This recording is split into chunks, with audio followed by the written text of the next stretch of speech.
ಇಡೀ ರಾಜ್ಯದಲ್ಲಿ ಕಾರ್ಖಾನೆಗಳನ್ನ ಬಂದ್ ಹಿಡ್ತಕ್ಕಂಥ ಶಕ್ತಿ ನೀವು ಬೆಳಗಾವಿ ಜಿಲ್ಲೆಯವರು ಸೃಷ್ಟಿ ಮಾಡಿದ್ದೀರಿ ಅಂದ್ರೆ ಅದು ತಪ್ಪಾಗ್ಲಿಕ್ಕಿಲ್ಲ ಅಂತ ಆದ್ರೆ ನಾವು ಒತ್ತಾಯ ಪೂರ್ವಕವಾಗಿ ಈ ಕಾರ್ಖಾನೆಗಳನ್ನ ಚಾಲೂ ಮಾಡ್ಲಿಕ್ಕೆ ಇಚ್ಛೆ ಪಡೋದಿಲ್ಲ. ನಿಮ್ಮ ಸಮಸ್ಯೆ ಬಗೆಹರಿಬೇಕು.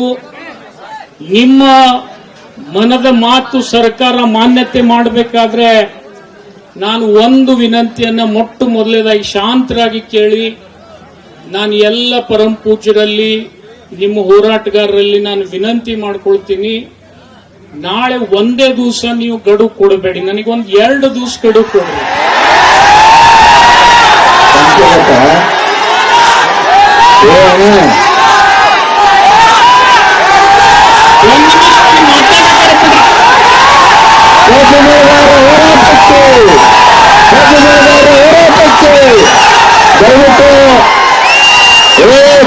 ಕೇಳ್ರಿ, ಕರ್ನಾಟಕ ರಾಜ್ಯ ರೈತ ಸಂಘಕ್ಕೆ ಅವ್ರು ಯಾಕೆ ಬಂದಾರು ಇಲ್ಲಿ ಕೇಳ್ರಿ. 1 ನಿಮಿಷ. ತಮ್ಮ ಬರೇ ಕೂಗ್ ಮಾಡಿದ್ರೆ ಕೆಲಸ ಆಗೋದಿಲ್ಲ. ಕರ್ನಾಟಕ ರಾಜ್ಯ ರೈತ ಸಂಘಕ್ಕೆ ಅವ್ರು ಏನ್ ಹೇಳ್ತಾರೆ ಕೇಳಕತ್ತೀನಿಲ್ಲ. ಆಮೇಲೆ ಉತ್ತರ ಪ್ರಶ್ನೆ ನಮ್ಮ ಕಡೆ ಅದ. ಸ್ವಲ್ಪ ಶಾಂತಿ ಇರ್ಬೇಕು, ಹಂಗ ಮಾಡ್ಬಾರ್ದು. ಒಬ್ಬರು ಮಾತಾಡುವಾಗ, ಒಬ್ಬ ರಾಜ್ಯದ ಸಚಿವರು ಮಾತಾಡುವಾಗ ಅಡ್ಡ ಮಾತಾಡಬಾರ್ದು. ವಿಷಯ ಪೂರ್ಣ ಏನೈತಿ ಕೇಳ್ಕೊರಿ. ಅವ್ರೇನ್ ಹೇಳತ್ತಾರ, ಏನು ಸಂದೇಶ ತಂದಾರ ಕೇಳ್ಕೊರಿ. ಆಮೇಲೆ ಪ್ರಶ್ನೆ ಕೇಳಕ್ ಅದಿವಲ್ಲ ನಾವು, ಅದೆಲ್ಲ ಸ್ವಲ್ಪ ಶಾಂತಿ ಹೋರಾಟಕ್ಕೆ ದಯವಿಟ್ಟು ನಿಮ್ ಕೈ ಮುಗಿದು ಕಾಲು ಬೀಳ್ತು. ನೀವು ಎಲ್ಲರೂ ಮಾತಾಡ್ರಿ, ಹಂಗ ನಾವ್ ಹೆಂಗ್ ಬದುಕುದಿಲ್ಲ ಅಲ್ಪ. ನಿಮ್ ಸಂಬಂಧ ಮಾತಾಡಕ್ಕಾಗಿ ಗುರುಗಳು ನಮಗೇನ್ ತಿಳುವಳಿಕಿಲ್ಲ. ತಡ್ಕೊರಕ್ರಪ್ಪ ಏನ್ ನಿಮಗ್ ಮೊದಲ ಇಲ್ಲಿ ಏನ್ ಮಗು ಕೂಡ ಅಜ್ಜ ಕೂತಾನ, ಅಸ್ತವ್ಯಸ್ತ ಆಗಬಾರ್ದು ತಿಳಿನ. ಅದ್ ಏನ್ ಬೇಕಾದಿರ್ಲ, ನೀವು ರೈತ ದೇವತೆಗಳು ಮನಸ್ಸು ಮಾಡಿದಂಗ ಆಗ್ತತಿ. ಶಾಂತಿ ದಯವಿಟ್ಟು ಕೇಳ್ರಿ. ಕರ್ನಾಟಕ ರಾಜ್ಯ ರೈತ ಸಂಘಕ್ಕೆ ಅವರು ಮಾತಾಡೋ ಮಟ್ಟ ಒಂದು ಮಾತು ಯಾರೋ ಮಾತಾಡಬಾರ್ದ. ಶಾಂತಿ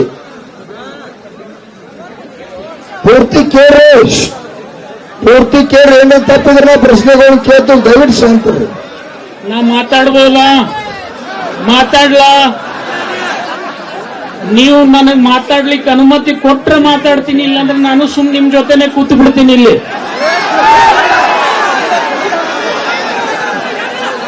ನನಗ ಸ್ವಲ್ಪ ತಮ್ಮಲ್ಲಿ ವಿನಂತಿ ಇದೆ. ಇದು ಬಹಳ ಸೂಕ್ಷ್ಮ ಆಗಿರ್ತಕ್ಕಂಥ ವಿಚಾರ.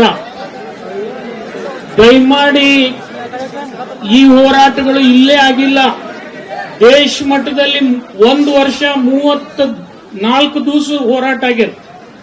ಎಷ್ಟು ರೈತರು ತಾಳ್ಮೆಯಿಂದ ಬದುಕ್ಯಾರ ಅನ್ನೋದು ನಿಮ್ಗೆಲ್ಲ ಉದಾಹರಣೆ ಗೊತ್ತಿದೆ. ನೀವು 8 ದಿವಸನಲ್ಲಿ ತಾಳ್ಮೆ ಕಳ್ಕೋಬೇಡ್ರಿ. ನಮ್ಮ ಮೇಲೆ ಸ್ವಲ್ಪ ನಂಬಿಕೆ ಇಡ್ರಿ, ಇಷ್ಟೇ ನಿಮ್ಮಲ್ಲಿ. ನಾವು ಅಷ್ಟು ದಿವಸ ಒಯ್ತಾ ಇಲ್ಲ. ನಾನು ನಿಮ್ಗೆ ಕೇಳಿದ್ದೆ 2 ದಿವಸ ಯಾಕಂತ ಕೇಳ್ರಿ, ಅದನ್ನು ಹೇಳ್ತೀನಿ. ಯಾಕೆ 1 ನಿಮಿಷ ಕೇಳಪ್ಪ ತಮ್ಮ. ಪೂರ್ತಿ ಕೇಳ್ರಪ್ಪ. ಅವ್ರ ಚಳವಳಿ ಎಂತ ಗೊತ್ತಿಲ್ಲ, ಏನ್ ಹೇಳಿದ್ರೆ ಪೂರ್ತಿ ಕೇಳೋದು ಗೊತ್ತಾಗತ್ತ. ಕೈ ಮುಗಿಲಿ, ಶಾಂತಿ ಇರ್ರಿ. ರೈತ ದೇವ್ರೈತೆ ಬಡ್ಕೋತು ಅಜ್ಜ ಕೂತಾನ ಮುಂದ ಹೆಂಗಪ್ಪ ಹಾ ಅಂದ್ಬಿಟ್ರಿ, ಯಾರು ಹೇಳನು? ಶಾಂತಿ ಇರ್ರಿ. ತಮ್ಮ ಚಳವಳಿ ಮಾಡಕತ್ತವ್ರು ನೀವು, ನಿಮ್ಮ ಗಟ್ಟಿತನಕ್ಕ ಸರ್ಕಾರದಾಗಿ ನಿಮ್ಮ ವೇದಿಕೆಗೆ ಬಂದಾಗ ಹೋರಾಟ ಹಿಂದೆ ತೆಗೆದಿಲ್ಲ. ಸ್ವಲ್ಪ ಶಾಂತಿ ಇರ್ರಿ. ಅವ್ರು ಏನ್ ವಿಷಯ ತಂದಾರ ಅದನ್ನ ಚರ್ಚೆ ಮಾಡಿದ್ರಂದ್ರ ನಿಮಗೂ ನಮಗೂ ಸರಿ ಅನಿಸ್ತಂದ್ರ ಹೋರಾಟ ಹಿಂದಕ್ಕ, ಇಲ್ಲಂದ್ರ ಗುರ್ಲಾಪುರ ಕ್ರಸ್ತಾಗ ಹೋರಾಟ ಇರ್ತೈತಿ, ಒಂದ್ ನಿರ್ಧಾರ ಇರ್ತೈತಿ. ಶಾಂತಿ ಇರ್ಬೇಕು. ಎಲ್ಲ ಹುಯಿ ಅಂತ ಚೀರಿದ್ರೆ ಅದೇ ವಿಷಯ ಗೊತ್ತಾಗ್ಬೇಕಿಲ್ಲ. ಎಲ್ಲರೂ ಶಾಂತಿ ಇರ್ತೀರಿ. ಕರ್ನಾಟಕ ರಾಜ್ಯ ರೈತ ಸಂಘಕ್ಕೆ, ಅನ್ನದಾತನ ವೇದಿಕೆಗೆ ಇನ್ಯಾರು ಅಡ್ಡ ಮಾತಾಡಂಗಿಲ್ಲ. ಶಾಂತಿ. ನೀವು ಮೇಲೆ ಗುರೂಜಿಗೆ ಎಬ್ಬಿಸ್ಬೇಡ್ರಿ, ನನಗೊಂದ್ ಸ್ವಲ್ಪ ಮಾತಾಡಕ್ ಬಿಡ್ರಿ ದಯಮಾಡಿ. ಚಿನ್ನಪ್ಪಣ್ಣ ಇಲ್ಲ ಅದಾರ, ಅವ್ರು ಇರ್ತಾರ. ನಾ ಏನ್ರ ತಪ್ಪು ಮಾತಾಡಿದ್ರೆ ಅವ್ರು ಹಿಡಿತಾರ ನನ್ನ.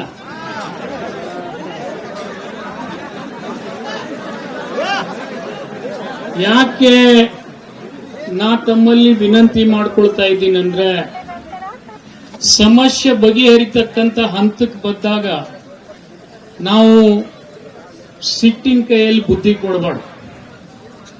ಇವತ್ತು ನಿಮ್ಮ ಆಕ್ರೋಶ, ನಿಮ್ಮ ಸಿಟ್ಟು ಇಡೀ ರಾಜ್ಯಕ್ಕಲ್ಲ ಇವತ್ತು ದೇಶಕ್ಕೆ ಗೊತ್ತಾಗ್ಯದಂದ್ರೆ ಅದು ತಪ್ಪಾಗ್ಲಿಕ್ಕಿಲ್ಲ ಅಂತ ನಾನು ಹೇಳಬೇಕಾಗಿದ್ದೆ. ಇಂಥ ದುಸ್ಥಿತಿಗೆ ಯಾರೂ ಕೂಡ ನಾವು ಬರಬಾರ್ದು. ಅದು ಕೇಂದ್ರ ಸರ್ಕಾರ ಇರ್ಲಿ, ರಾಜ್ಯ ಸರ್ಕಾರ ಇರ್ಲಿ.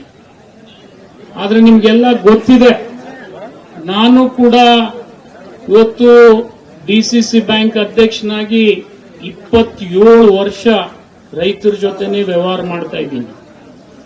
ನಿಮಗೆ ಹೇಳಬೇಕಪ್ಪ ಅಂತಂದ್ರೆ, ಇವತ್ತು ನನ್ನ ಡಿಸಿಸಿ ಬ್ಯಾಂಕ್ ಅಕಸ್ಮಾತ್ ಬಾಗಲಕೋಟೆ ಬಿಜಾಪುರ 2 ಆಗದೆ ಹೋಗಿದ್ರೆ, ನಾನು 370 ಕೋಟಿ ವ್ಯವಹಾರ ಇದ್ದಾಗ ಬ್ಯಾಂಕ್ ಶುರು ಮಾಡೀನಿ. ಇವತ್ತು 14,000 ಕೋಟಿಗೆ ಮುಗಿಸಿದ್ದೀನಿ ನಾನು ಬಾಗಲಕೋಟೆ ಬಿಜಾಪುರ ಸೇರಿದ್ರೆ. ಇವತ್ತು ನಾನು ಅದನ್ನು ಮಾಡೀನಿ ಅಂತ ಹೇಳಿ ಇಲ್ಲಿ ನಾನು ಹೇಳಕ್ ಬಂದಿಲ್ಲ ನಿಮ್ಗೆ. ಆದ್ರೆ ರೈತರ ಬಗ್ಗೆ ನಮಗೂ ಕಾಳಜಿ ಇದೆ.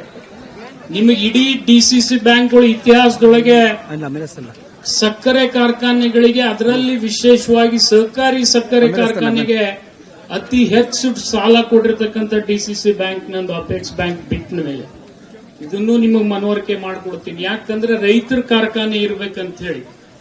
ಇವತ್ತು ನನ್ನಲ್ಲಿ ಒಂದು ನಂದಿ ಸಹಕಾರಿ ಸಕ್ಕರೆ ಕಾರ್ಖಾನೆ ಇದೆ, ಅದು ರೈತರದೇ. ಇಲ್ಲೇ ಸಿರ್ಬೂರ್ ಅವ್ರು ಕೂತಾರೆ, ಇಲ್ಲೇ ಸುಭಾಷ್ ಅವ್ರಿಗೆ ಕೇಳ್ರಿ, ನಾನು ಹೇಳೋದಿಲ್ಲ.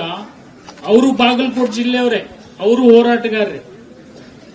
ಇವತ್ತು ಇಡೀ ನನ್ನ ಬಿಜಾಪುರ ಮತ್ತು ಬಾಗಲಕೋಟೆ ಸೇರಿ 27 ಕಾರ್ಖಾನೆಗಳಿಗೆ ಸಾಲ ಕೊಟ್ಟಿರ್ತಕ್ಕಂಥವು ನಾನು, ಸರ್ಕಾರಿ ಸಕ್ಕರೆ ಕಾರ್ಖಾನೆಗಳಿಗೆ. ಕಾರಣ ರೈತರು ಸಕ್ಕರೆ ಕಾರ್ಖಾನೆ ಮಾಲೀಕರಾಗ್ಲಿ ಅಂತ ಹೇಳಿ. ಇವತ್ತು ರೈತರು ನಂದಿ ಸಹಕಾರಿ ಸಕ್ಕರೆ ಕಾರ್ಖಾನೆ ಕಟ್ಟಿದ್ದಾರೆ ನಮ್ಮಲ್ಲಿ. ನಿಮ್ಗೆ ಹೇಳಬೇಕಂತಂದ್ರೆ ರಾಷ್ಟ್ರಕ್ಕೆ 2ನೇ ನಂಬರ್ ತಂದಿದ್ವಿ ನಾವು. ಅಂತ ಕಾರ್ಖಾನೆಗೂ ಇವತ್ತು ಸ್ವಲ್ಪ ಜಡ್ ಹಿಡಿದದ್. ನಾನು ಇಲ್ಲ ಅಂತ ಹೇಳೋದಿಲ್ಲ. ಯಾಕಂದ್ರೆ ನಮ್ಮಲ್ಲಿ ನಮ್ಮಂತವ್ರು ಕೂಡ ಬಹಳ ಮಂದಿ ತಪ್ಪು ಮಾಡ್ತೀವಿ. ತೊರಿ ಬಿಡಿಸಿ ಹಾಲು ಹಿಂಡ್ಕೊಂಬ ಅಂದ್ರೆ ಕೆಚ್ಚಲ ಕೈಕೊಂಡ್ ಬಂದವರು ಅದಾರ ನಮ್ಮಲ್ಲಿ. ನಾನು ನಿಮಗೆ ಹೇಳಬಾರ್ದಿದು. ಇವೆಲ್ಲ ಇವತ್ತ್ಯಾಕೆ ಈ ಸಮಸ್ಯೆ ಬರ್ತಾ ಇದೆಯಪ್ಪ ಅಂತಂದ್ರೆ, 34 ಸಹಕಾರಿ ಸಕ್ಕರೆ ಕಾರ್ಖಾನೆಗಳು ಇದ್ದಿದ್ದು ಬಂದಾಗಿ ಬರೀ 12 ಉಳಿದಾವ ಇವತ್ತು. ಅವನು ನಾವು ಉಳಿಸೋ ಪ್ರಯತ್ನ ಮಾಡ್ತಾ ಇದ್ದೀನಿ. ನಿಮ್ಗೆ ಹೇಳಬೇಕಪ್ಪ ಅಂತ, ನನ್ನ ಕಾಲದಲ್ಲೇನೆ ಇನ್ನ 2 ಮೊನ್ನೆ ಚಾಲೂ ಮಾಡಿದೆ. ನಂದಿನೂ ಬಂದ್ ಆಗ್ತಕ್ಕಂಥ ಸ್ಥಿತಿಗಿತ್ತು. ನಾನ್ ರೈತರ ಕಾರ್ಖಾನೆಯನ್ನ ಎಂದೂ ಬಂದ್ ಮಾಡೋದಿಲ್ಲ. ನಾ ಪ್ರೈವೇಟ್ ಶುಗರ್ ಫ್ಯಾಕ್ಟರಿ ಬಂದ್ ಮಾಡ್ತೀನಿ. ಇದನ್ನ ಮಾತ್ರ ಹೇಳಿ ಹೋಗ್ತೀನಿ ನಿಮಗೆ. ಯಾಕೆ ನಿಮಗೆ ಈ ಮಾತು ಹೇಳ್ತೀನಿ ಅಂದ್ರೆ, ರೈತರಿಗೆ ಯೋಗ್ಯ ಬೆಲೆ ಕೊಡ್ತಕ್ಕಂಥವ್ರು ಸಹಕಾರಿ ಸಕ್ಕರೆ ಕಾರ್ಖಾನೆಯವರು. ಅವ್ರು ಇದ್ರನ್ನೇ ಬೇರೆಯವ್ರಿಗೆ ಸ್ವಲ್ಪ ಬ್ಯಾನ್ ಆಗ್ತದೆ. ಆದ್ರೆ ನಮ್ಮಲ್ಲಿ ದುರ್ದೈವ ಏನಪ್ಪಾ ಅಂದ್ರೆ, ನಮ್ಮಂತ ರಾಜಕಾರಣಿಗಳು ಮೊದಲು ಸಕ್ಕರೆ ಕಾರ್ಖಾನೆ ಅಧ್ಯಕ್ಷರಾಗ್ತೀವಿ ಸಹಕಾರಿದು, ಮುಂದೆ ಅವರು 2 ಫ್ಯಾಕ್ಟರಿ ಕಟ್ಕೊಂಡಂತ ಬಹಳ ಗಂಡು ಮಕ್ಕಳದಾರ ಇಲ್ಲಿ ರಾಜ್ಯದೊಳಗೆ. ಅದ್ರ ಬಗ್ಗೆ ನಾ ಹೇಳಕ್ ಹೋಗುದಿಲ್ಲ. ಅಂತವೆಲ್ಲ ಆಗ್ಬಾರ್ದಂತ ಹೇಳಿ ಇವತ್ತು ನಾವು ಸಹಕಾರಿ ಸಕ್ಕರೆ ಕಾರ್ಖಾನೆಗಳು ರೈತರ ಹಿತದೃಷ್ಟಿಯಿಂದ ಆಗ್ಬೇಕಂತ ಹೇಳಿ ನನ್ನ ಪ್ರಯತ್ನ. ನಮ್ಮ ಕಣ್ಣೆದ್ರಿಗೆ ಬನ್ನಿ ಕೊಡಂತಕ್ಕಂಥ ಒಬ್ರು MLA ಅವರು ತನ್ನ 2 ಮಕ್ಕಳು ಕಟ್ಕೊಂಡ್ರು. ಒಂದು ಸಕ್ಕರೆ ಕಾರ್ಖಾನೆ ಮಾಡ್ಲಿಕ್ಕೂ ಕಳ್ಕೊಂಡ್ರು. 2 ಖಲಾಸ. ನಿಮ್ಗೆ ಹೇಳ್ಬಾರ್ದು ಅಂತ ಅನೇಕ ಉದಾಹರಣೆ ಇದಾವೆ. ಒಳ್ಳೆಯವರು ಇದ್ದಾರೆ, ಸುಮಾರಿದ್ದವರು ಅದಾರೆ. ನಾನು ಸುಮಾರಿದ್ದವ್ರ ಬಗ್ಗೆ ಹೇಳಲಿಕ್ಕೆ ಬಂದಿಲ್ಲ. ಆದ್ರೆ ನನಗೆ ಒಂದು ಆಸೆ ಏನಂದ್ರೆ, ಇವತ್ತು ಇಡೀ ರಾಜ್ಯದಷ್ಟೇ ಎಲ್ಲ ದೇಶದ ಕಣ್ಣು ತಾವು ತೋರಿಸಿದ್ದೀರಿ. FRP ಒಳಗೆ ಏನ್ ತಪ್ಪಿದೆ ಅನ್ನೋದು ಹುಡುಕಿರ್ತಕ್ಕಂಥವ್ರು ಯಾರಾದ್ರೂ ಇದ್ರೆ ಅದು ಶಶಿಕಾಂತ್ ಗುರೂಜಿ, ಚಿನ್ನ ಪೂಜಾರಿ ಅವರು ಅಂತ ಹೇಳಿ ನಾನು ಆತ್ಮಬಲದಿಂದ ಹೇಳಬಹುದು. ಆ FRP ನಿಗದಿ ಮಾಡತಕ್ಕಂಥವ್ರು ಕೇಂದ್ರ ಸರ್ಕಾರದವರು. ಇವತ್ತು ನಿಮಗೇನ್ ಅನಿಸ್ತದೆ, ಈ ಹೋರಾಟ ನಡೆದಾಗ ನಾನು ನೋಡ್ತಿದ್ದೆ ಟಿವಿ ಒಳಗೆ ಮತ್ತು ಮೊಬೈಲ್ ನಲ್ಲಿ, ಸೋಷಿಯಲ್ ಮೀಡಿಯಾದಲ್ಲಿ ಸುದ್ದಿ ಬಿಡ್ತಾರೆ. ಈಗ ನನ್ನ ಹೆಸರ್ಲೇನು ಬೈಲಾಕತ್ತಿರ್ಬೇಕು ಈಗ ಸದ್ಯ ನಿಮ್ಮಲ್ಲಿ ಸೋಷಿಯಲ್ ಮೀಡಿಯಾದ. ನಾನು ನೋಡಿ, ನಾನು ಇಲ್ಲ ಅಂತ ಹೇಳೋದಿಲ್ಲ. ಬೈರಿ, ತಪ್ಪಿಲ್ಲ. ಇಲ್ಲಪ್ಪ ಬೇಡ ಚಳಿ. ಇವು ಸಹಜಿಕ. ಆದ್ರೆ ನೀವು ಬೈವತ್ನಾಗ ಬೈರಿ, ಸ್ವಲ್ಪ ಸೌಮ್ಯ ಭಾಷೆನಾಗ ಬೈರಿ ಅಷ್ಟೇ. ಯಾಕಂದ್ರೆ ನಮಗ್ ತಿಳಿಯಂಗ್ ಬೈರಿ, ತಿದ್ಕೊಳ್ಳಂಗ್ ಬೈರಿ, ಆದ್ರೆ ನಮಗ್ ಹಾಳಾಗಂಗ್ ಬೈಬೇಡ್ರಿ ಅಷ್ಟೇ. ಅಂತಾವ್ ಬೇಗಳನ್ನು ನಾನು ನೋಡ್ತಿರ್ತೀನಿ ಮೊಬೈಲ್ನಾಗ. ಇಲ್ಲಿ ಇವ್ರು ಒಬ್ರು ಭಾಷಣ ಮುಗಿತಂದ್ರೆ ಅದ್ರ ಹಿಂದೆ ಏನೇನ್ ಬಂದಿರ್ತಾವ ಅನ್ನೋದು ನಾನು ನೋಡೇ ಇರ್ತೀನಿ. ಇವತ್ತ ಆ ರಮ್ಯಾಗ ಬೈದಂಗ ನೀವು ಮತ್ತೊಬ್ರಿಗೂ ಬೈದಿರಿ, ಅದನ್ನ ಹೇಳಕ್ ಹೋಗಂಗಿಲ್ಲ ಇಲ್ಲಿ. ಅದು ಮಾಡಬಾರ್ದು. ಯಾಕಂದ್ರೆ ದಯಮಾಡಿ ಇವತ್ತು ಮಾನ್ಯ ಮುಖ್ಯಮಂತ್ರಿಗಳು ನಾನು ಬರೋಕ್ಕಿಂತಲೂ ಪೂರ್ವದಲ್ಲಿ ಇವತ್ತು ನಾನು ಕ್ಯಾಬಿನೆಟ್ ಬಿಟ್ಟು ನಿಮ್ ಸಲುವಾಗಿ ಇಲ್ಲಿ ಬಂದು ಕೂತಿದ್ದೀನಿ ನಾನು.